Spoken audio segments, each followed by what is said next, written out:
우리는 누구나 행복해지고 싶고 또 성공한 삶을 원합니다. 평생 동안 아프지 않고 건강했으면 좋겠고 또 가난하지 않고 풍성하게 살기를 바랍니다. 가능하면 다른 사람들에게 사랑받고 인정받으면서 살고자 하는 그런 소망도 있습니다. 많은 사람들이 마음과 힘을 다해 노력하고 갈구하는 것은 우리의 삶이 절정에 오르는 것, 우리의 삶이 정상에 오르는 것입니다. 그리고 그곳에서 가능하면 우리가 누리는 행복이 그치지 않고 계속되기를 바랍니다. 예수님의 제자들이 바로 그러했습니다.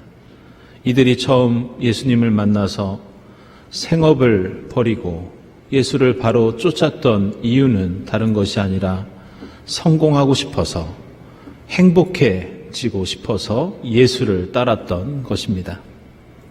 놀라운 기적을 행하는 예수, 생각지 못했던 놀라운 지혜의 말씀을 가르쳐 주신 예수, 무엇보다 그 예수는 하나님의 아들이셨습니다. 이런 예수는 제자들에게 갈릴리 하층민의 삶에서 벗어나 대도시 예루살렘에서 떵떵거리며 살 수 있다는 그런 희망을 주었습니다. 그래서 복음서에 나오는 그 어떤 사건들보다 오늘 우리가 읽은 마태복음서의 이 변화산 사건은, 예수의 변모 사건은 제자들에게 중요한 의미가 있었습니다. 오늘 말씀 보면 예수께서 제자들을 데리고 높은 산에 올라가십니다. 그리고 그들 앞에서 예수의 얼굴과 옷은 해와 같이 빛났고 또 갑자기 모세와 엘리야가 나타나서 예수와 대화를 나눕니다. 베드로는 흥분하면서 예수님께 말씀드립니다. 주님, 여기에다가 주님을 위해서, 모세를 위해서, 엘리야를 위해서 초막셋을 짓겠습니다. 베드로는 자신이 그동안 갈구하던 성공과 삶의 정상에 드디어 올랐다고 생각했고, 하지만 그곳에서 계속 머무르고 싶었지만 예수의 생각은 달랐습니다. 오늘 마태복음서 17장 바로 앞에 16장에 보면 예수께서 베드로에게 너는 나를 누구라고 생각하느냐 이렇게 묻는 장면이 나옵니다. 그때 베드로는 주님은 살아계신 하나님의 아들이요 그리스도이십니다 이렇게 고백합니다. 그러자 예수께서 너는 참 복이 있다. 내가 너에게 하늘나라의 열쇠를 주겠다. 내가 무엇이든지 땅에서 매면 하늘에서도 매일 것이요 땅에서 풀면 하늘에서도 풀릴 것이다. 이런 축복의 말씀을 해주십니다. 이런 약속을 받은 베드로는 오늘 변화산에서 빛나는 구름을 뚫고 들리는 한 음성을 듣습니다. 그것은 이는 내 사랑하는 아들이다. 너희는 그의 말을 들어라. 이 말을 베드로가 들었을 때 얼마 전에 자신이 그리스도라고 고백했던 그 예수가 다시 한번 메시아라는 사실을 확증받는 그 경험, 베드로에게는 그런 생각을 했을 겁니다. 나도 이제 저 메시아와 함께 성공할 수 있고 행복해질 수 있겠구나.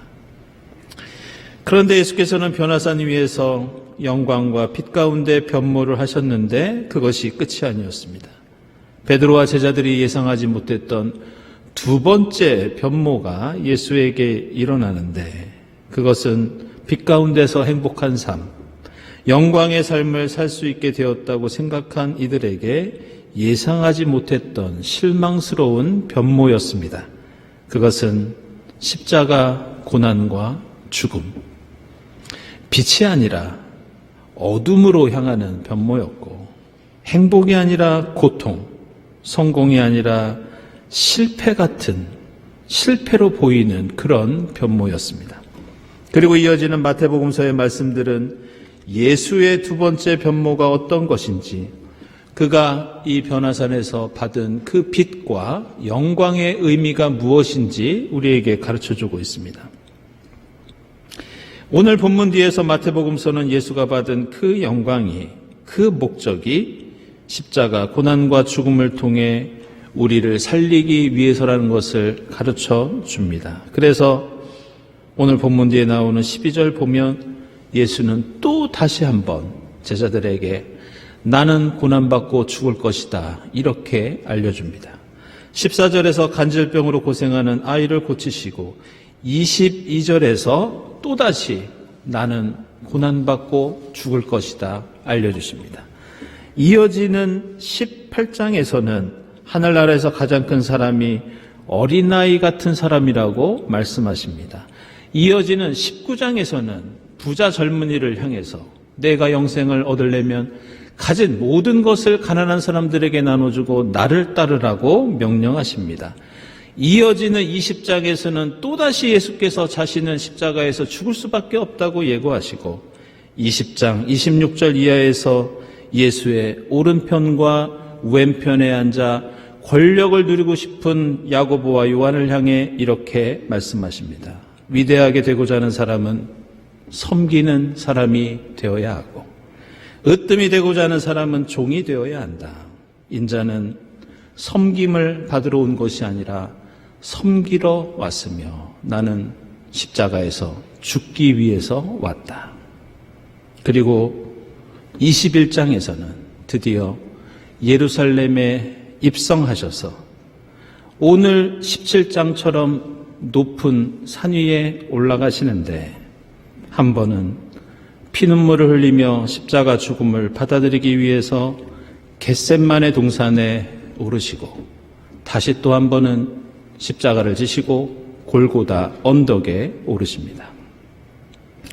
이처럼 오늘 예수의 영광스러운 변모는 베드로와 제자들이 생각하는 것과 전혀 다른 것이었습니다.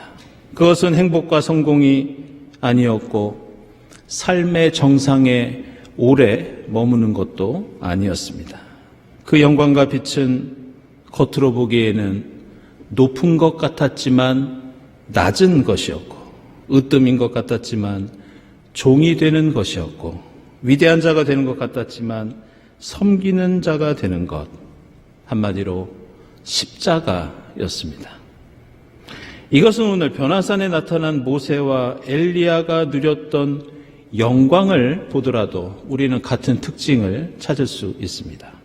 성경에 나오는 어떤 인물들보다 모세와 엘리야는 빛의 사람이었고 영광을 받은 인물이었습니다. 오늘 출애굽기에 나오는 것처럼 모세는 여러 번 시내산에 올라가서 빛 가운데 하나님을 만났고 그의 얼굴도 해같이 빛났으며 그의 옷도 오늘 예수처럼 빛이 났던 그런 사람이었습니다. 그는 불기둥과 구름기둥을 따라서 출애굽을 이끌었던 지도자이기도 했습니다.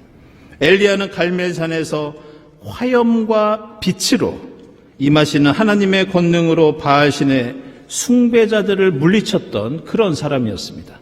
엘리야는 한 인간으로 불병거와 불말을 타고 빛 가운데 하늘로 승천한 전무후무한 위대한 신앙의 인물이었습니다. 그런데 빛과 영광의 모세와 엘리야가 이 땅에서 어떻게 살았는가? 그 삶을 보면 우리는 그 영광과 빛의 제대로 된 의미를 깨달을 수 있습니다. 모세는 어릴 때부터 죽을 고비와 온갖 고난을 겪다가 40년 동안 광야길을 걸어야 했지만 결국 가나안 땅에 들어가지 못하고 죽습니다. 엘리야는 늘 가난하고 궁핍하였고 항상 죽음의 위협 속에서 도망다니는 신세로 살다가 이 세상을 떠납니다. 따라서 모세와 엘리야가 누린 그 영광, 그 빛은 예수의 십자가와 다르지 않은 백성들을 구하고 살리기 위해서 종이 되고 낮아지고 섬기는 십자가의 삶이었습니다. 오늘 출애굽기 24장 말씀은 이스라엘 백성이 시내산에서 야훼 하나님과 언약을 체결하는 그 사건을 기록하고 있습니다.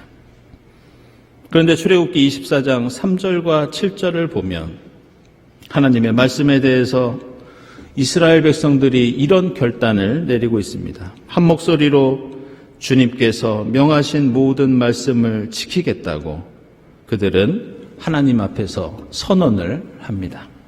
하지만 백성들의 이러한 응답은, 이 외침은 얼마 지나지 않아서 공수표가 되고 거짓말이 되고 계약 불이행이 됩니다.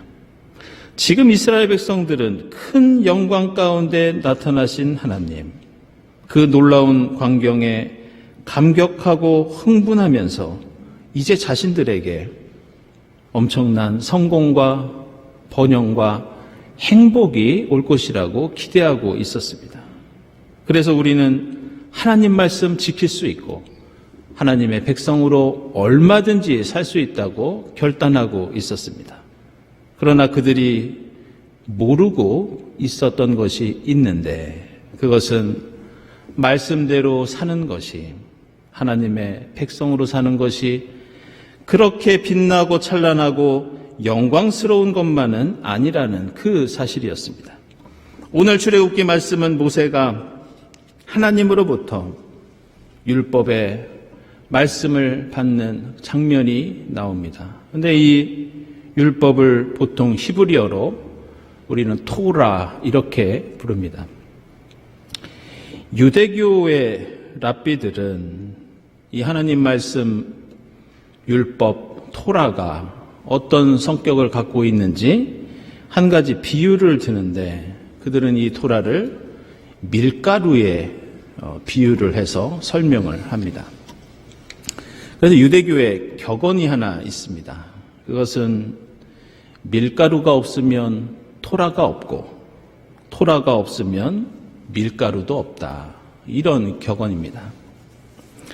왜 랍비들은 하필 하나님의 말씀을 밀가루에 비유하고 있는 것일까? 물론 팔레스틴 지방의 주민들은 이 밀이나 보리, 호밀, 귀리 같은 곡식들을 가루로 만들어서 빵을 주식으로 먹고 살았습니다.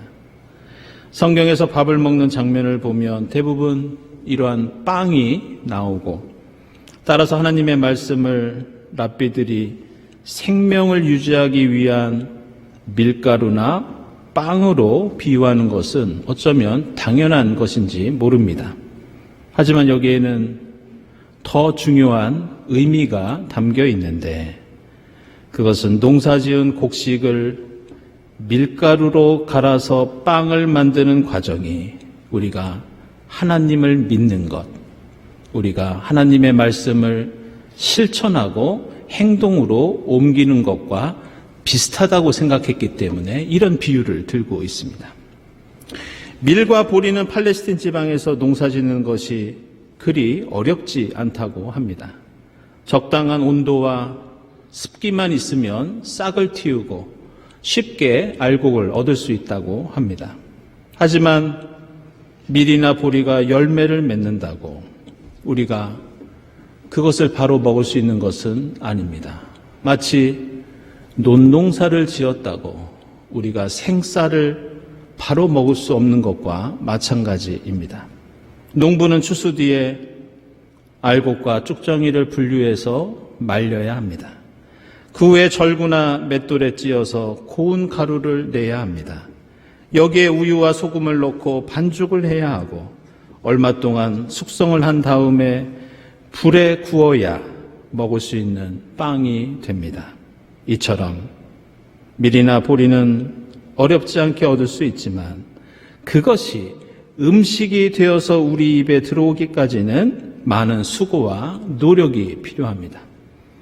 이것은 하나님의 말씀도 우리의 믿음 생활도 마찬가지입니다. 말씀과 믿음은 쉽게 얻을 수 있고 행복을 주고 영광과 빛 가운데 있는 것 같습니다.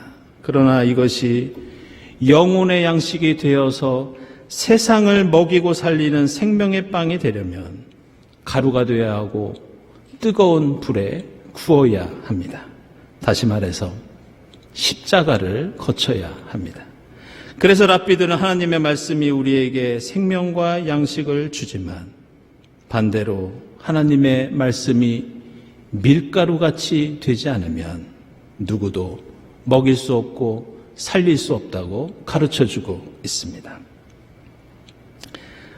사랑하는 여러분, 이제 우리는 돌아오는 수요일이 되면 성회 수요일을 통해서 사순절을 맞게 됩니다. 이번 성회 수요일 예배에는 우리가 성만찬과 함께 불에 태운 재로 여러분의 손바닥에 십자가를 그려드리는 재의 예식을 치릅니다. 그런데 여러분의 손에 새길 그 재는 어디에서 난 것인가? 작년에 종려주일에 우리 교회학교 어린이들이 정성껏 만든 종려나무 십자가를 저희가 불에 태워서 재로 만든 겁니다. 왜 종려나무 가지를 태우고 가루로 만든 것을 사순절이 시작되는 성회 수요일에 사용하는 것일까? 그것은 종려나무 가지는 영광과 승리를 상징하고 그 영광과 승리는 부서지고 낮아지고 가루가 되어서 생명의 빵이 되어야 하기 때문입니다. 그래서 우리는 그 부서진 종려나무의 가루를 우리 손바닥에 주님의 십자가를 새기면서 주님의 십자가의 길에 동참합니다. 우리는 1년 365일을 예수처럼 십자가를 지면서 살 수가 없지만 이 40일만이라도 내가 가진 돈과 명예와 시간과 영광의 알곡을 십자가에서 가루로 만들어 세상을 살리는 생명의 빵을 만들어야 할 줄로 믿습니다. 돌아오는 주간 성회 수요일을 맞이하면서 예수의 영광 앞에 초막을 짓는 것이 아니라 예수의 십자가 뒤를 따르며 세상을 살리는 여러분의 사순절이 될 수 있기를 바랍니다. 기도하겠습니다. 하나님, 저희를 하나님의 영광으로 가득한 하나님의 산으로 인도해 주시고 말씀과 빛을 내려주시니 감사합니다. 이제 그 말씀 품고 산 밑으로 내려와 주님 가신 십자가의 길을 따르도록 인도해 주시옵소서. 돌아오는 사순절 저희의 힘과 능력과 지혜가 하늘의 미랄이 되어 세상을 살리고 이웃을 먹이는 생명의 빵이 될 수 있도록 인도해 주시옵소서. 예수 그리스도의 이름으로 기도드리옵나이다. 아멘.